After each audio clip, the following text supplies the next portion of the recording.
Ito ang tinatawag na mutya ng daplak. Ang mutya ng daplak na naging bato.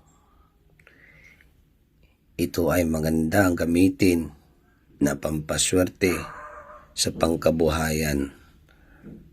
Mapatrabaho man, negosyo, karir.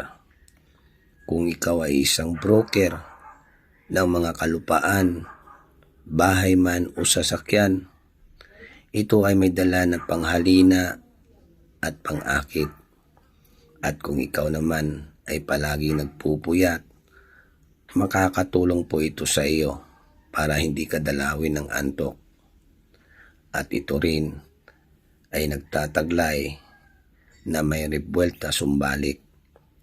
Ang sino mang manunubok sa iyo na ika'y pinsalain, kaya niyang ibalik kung anong mahikang kadiliman ang kanyang binitawan.